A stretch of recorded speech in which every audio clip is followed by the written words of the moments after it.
Oklahoma here in the past 2 years have been producing some of the worst stories. I know we've had definitely a history when it comes to kids and things coming out in the news and making worldwide news. I think this should have been worldwide news because I think that this signifies another person that I believe was selfish and didn't actually put their children as a priority. But when I read you the details, I think you'll see why I feel that way. But before I get into the details, let me give you guys a quick disclaimer, just if this is your first time watching my content. Some viewers may find the following content offensive and controversial. The information in this video comes from multiple sources, including court records, official police charges, news web articles, and interviews. This video commentary also contains my personal opinions about the facts of this story. The point is to use this story as a cautionary tale in hopes of preventing tragedies like these to children going forward. Viewer discretion is advised. That is your official disclaimer. And again, I want to apologize to my white audience out there. If you guys are listening, I don't want y'all to think that I'm racist or nothing like that. I dish it out pretty evenly between the folks that look like me and those who don't look like me. I think I dish it out pretty evenly. You guys, please hit that thumbs up and share this video, because more than anything, I want to talk about these children, because children lost their lives here and they shouldn't have. And I really wish that adults would stop being so damn selfish. I'm getting this story from lawandcrime.com. Thank you for the article. 4 members of an Oklahoma family are dead after an armed standoff and a triple murder-suicide that occurred this week. So I want y'all to hear this. The scene unfolded late Thursday afternoon at a home in Verdigris, Verdigris. I've heard of that city. I don't know how to pronounce it. I still don't, so whatever. Verdigris, whatever. One of the fastest growing areas in the Sooner State and a town on historic U.S. Route 66, now State Highway 66. A police officer saw the pyrotechnic display of a Roman candle coming from or near the garage of a residence at the corner of East Dogwood Court and Cypress Street, Tulsa-based NBC affiliate KJRH and Oklahoma City-based affiliate CBS affiliate KWTV reported. That's a mouthful. Anyway, the fireworks clued the responding officers into an ongoing hostage situation inside the house. The Verdigris Police Department reportedly said the first officer called for backup. Inside the residence, a woman was being held at gunpoint, according to police. And of course, that's the culprit. Negotiations began quickly as they worked to make contact with 39-year-old Brandy Mccaslin. Let me back that up just for a second. Now, I want you guys to keep in mind, that's Brandy Mccaslin on the left-hand side of the screen.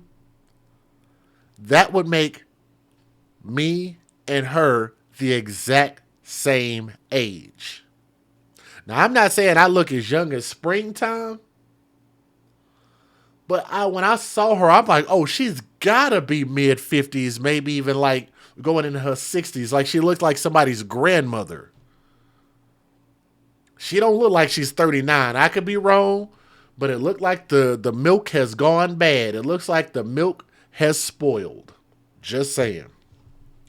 39-year-old Brandy Mccaslin, the Oklahoma State Bureau of Investigation wrote in a press release, it is so hard for me not to do my country voice. I'm trying my best not to do it. A standoff ensued for the next 3 hours. After no response, officers made entry into the home where they found Mccaslin along with her 3 children dead inside. The children included a 10-month-old, as well as a 6 and 11-year-old. It was determined, which those are the kids you see right there, man. It's just sad that we're losing our youth like this to just the most ridiculous reasons. It was determined that Mccaslin shot all 3 kids and then turned the weapon on herself. Now, why couldn't she have did that in reverse order? Might have made the world a better place. The children were identified as 10-month-old Billy, 6-year-old Bryce, and 11-year-old Noe, and I think that's how you pronounce it, Noe, Noe, which are the names right there that they put on that tree, which I thought it's a nice gesture. At no time when we were there for that 3 hour period did we hear anything from inside the house. Nothing. No response. No movement. According to Vertiger's police chief, Jack Shackelford told the KWTV. Police chief, however, knew the house well. Shackelford told the TV station he and his officers had been to McCaslin's residence multiple times, so they're familiar. They've been to her residence multiple times on various child welfare and domestic violence calls. Let's stop it right there.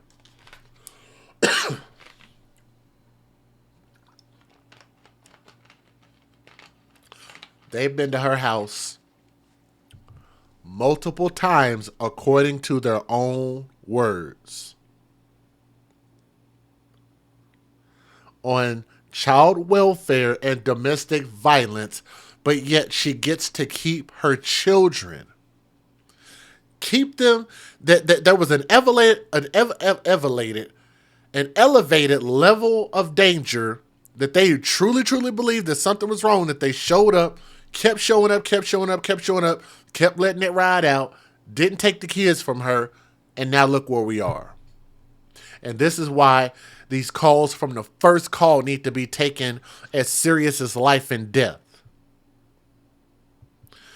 So the chief said he could draw a diagram floor plan of the house used by state and tribal law enforcement agencies to gain access. But by then, it was too late. Tactical teams began clearing the house room by room, and eventually the grimmest of discoveries was made. A mother with a history of substance abuse. She definitely looked like a meth head to me. A history of substance abuse and mental health issues. Murdered her children before turning the gun on herself. So she has a history of mental abuse, and I've always said this. I get that people who have mental issues or mental health issues, I get that. But I've always said this, and I still believe this. If those mental health issues pose a threat to children, then you should not be a parent. I've had people email me about this, cry about it, argue about it, try to explain to me that I shouldn't feel that way and I shouldn't say that. And here we are years later, and I'm still saying the same thing. If your mental health issues present a danger to children, anything that you are doing or your mere existence, if it presents a danger to children, then you should not be around children. Why would anybody argue me about that? Why would anybody push back on that?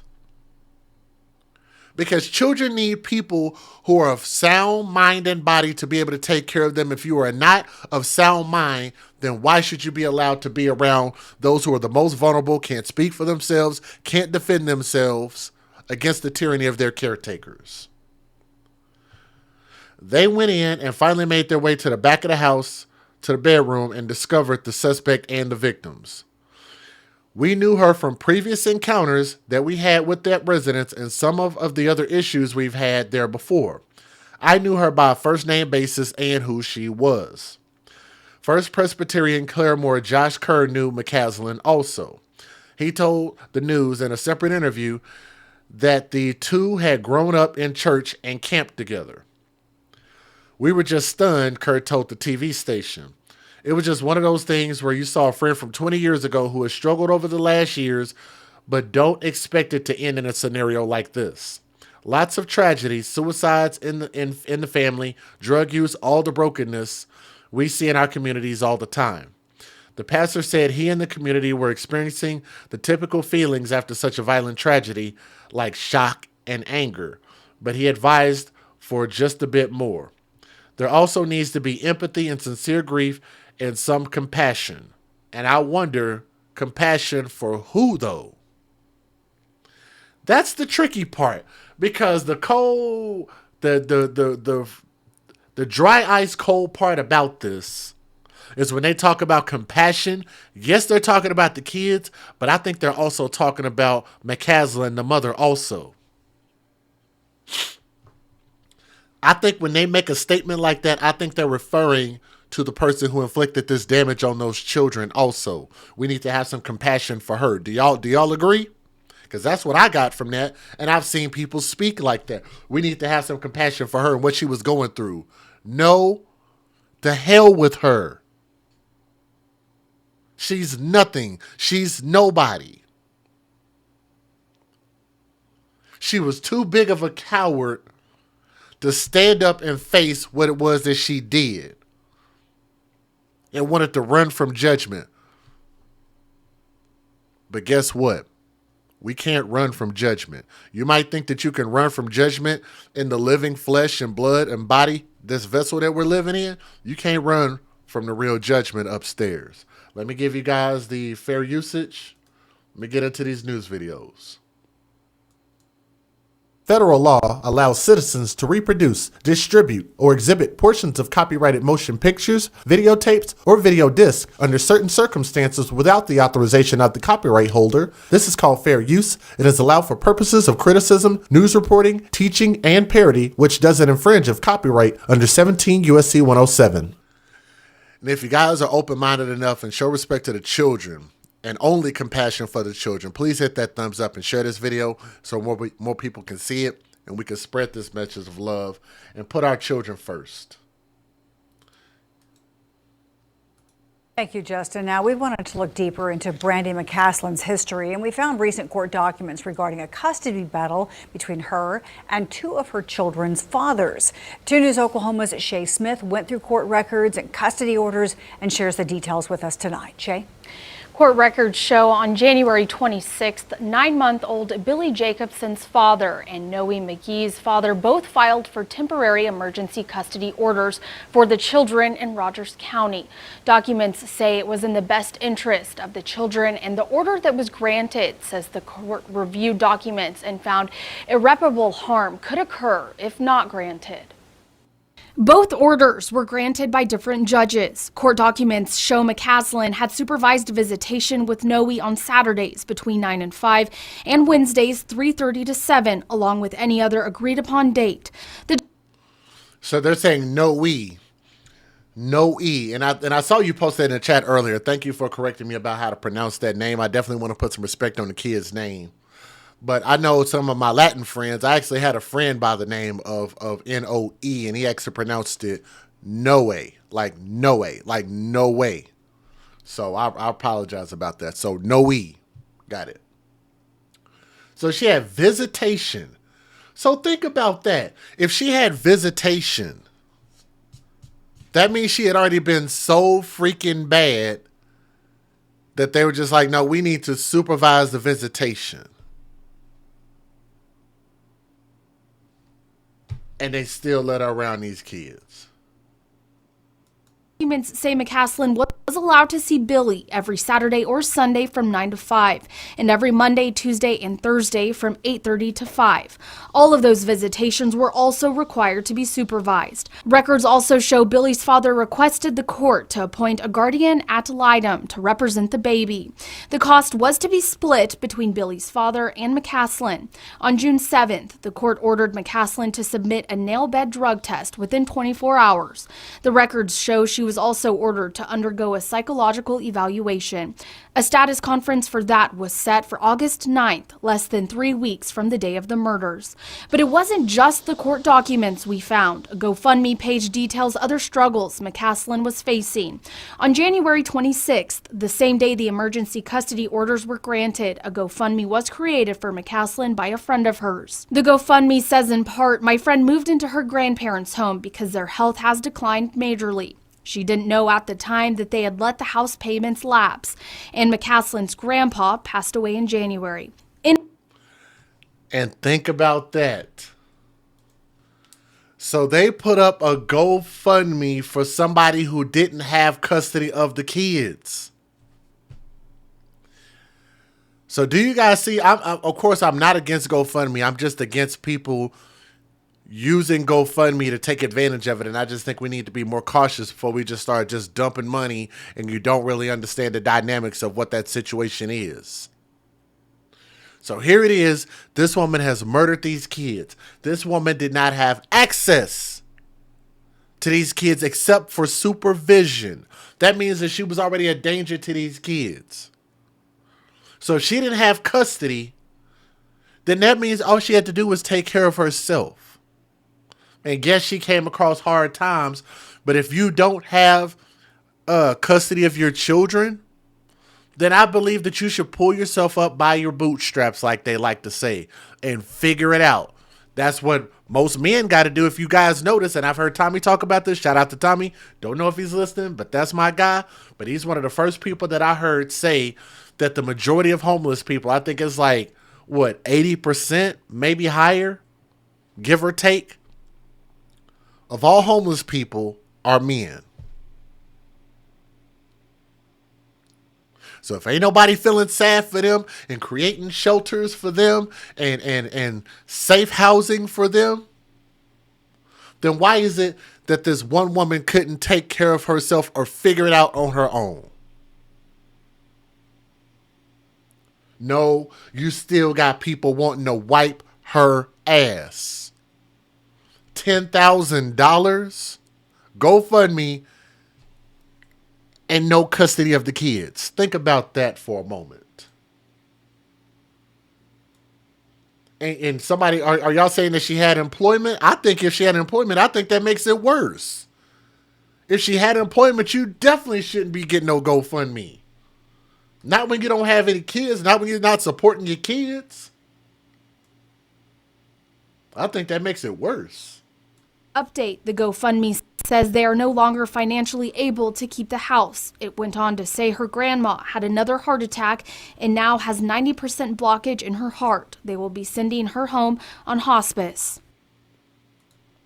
Okay, so somebody's asking, where was the person that was supposed to be supervising her at? Here's what I understand. I think that she was in the middle of a visitation with the kids. That person that was supervising her was there. She ended up getting irate, got mad. That person, I think, called the police. And then that's where the standoff occurs. So I think that person that was supervising was able to get away and call the police. That's what I'm assuming that happened. I think they mentioned it in a different article. So check me on that. I might not be 100% accurate, but I think that's what happened, just so y'all know. Now, I did reach out to the woman who created that GoFundMe and have not heard back. In studio, Shay Smith, 2 News Oklahoma. At 5. Thank you for being here on this Friday evening. I'm Karen Larson. We'll hear from Aaron Christie in just a moment. First at 5, our team coverage continues as we learn more about the tragedy of a mother killing her 3 young children and then herself in Verdigris. Shay Smith spent the day reading through the woman's family court documents and shares what she found. Justin Ayer is in Verdigris, hearing from the community. In fact, hearts are very heavy across Rogers County tonight after OSBI says they're investigating that triple murder-suicide involving 39-year-old Brandy Mccaslin and her 3 children, Noe, Bryce, and 9-month-old Billy. Earlier today, Billy's aunt shared this picture with us. 2 News Oklahoma senior reporter Justin Ayer joining us live from the house where it happened and where a memorial now sits. Justin?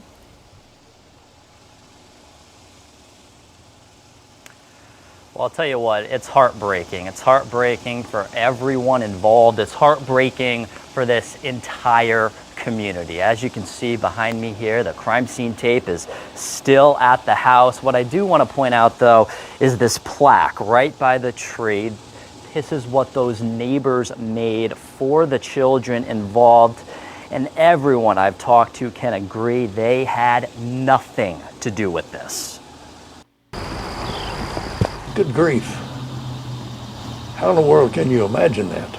Neighbors can't wrap their head around it. They're remembering Noe, Bryce, and Bubba as written on this tree memorial in front of the house. With colorful flowers and pom-poms, opposite this crime scene tape portrays the dark events taking place here Thursday afternoon. Bill Swawetcher lives nearby and says he watched multiple officers try to get Mccaslin outside to surrender. The Oklahoma State Bureau of Investigation says the woman was armed with a weapon and barricaded inside. I think it was around 3 o'clock, and the Police officers here in massive numbers.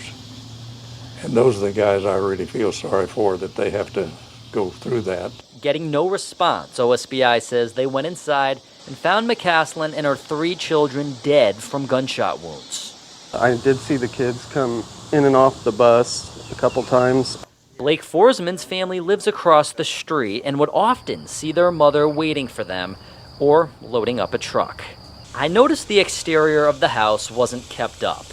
The garage windows were shattered and there were bikes and toys lying around. Forsman says he fixed their fence in the past so their dogs wouldn't get to his. They look like normal kids. I mean, they, would get off the bus, run inside, ride bikes, just normal everyday kids. A tragic event leaving the community, especially neighbors, speechless. The dark events taking place here Thursday afternoon. Bill Swawetcher lives nearby and says he watched multiple officers. And I'm Reagan Ledbetter. Verdigris Police Chief Jack Shackelford says it all started yesterday afternoon. He says a woman shot a Roman candle out of this garage to alert officers she was being held hostage, and it hit a patrol car in the area. She told officers she went to drop off a child for a supervised visit to the mother, and that mother held her and 2 of her kids captive. That's when the standoff began, and officers found the mother and 3 kids dead hours later.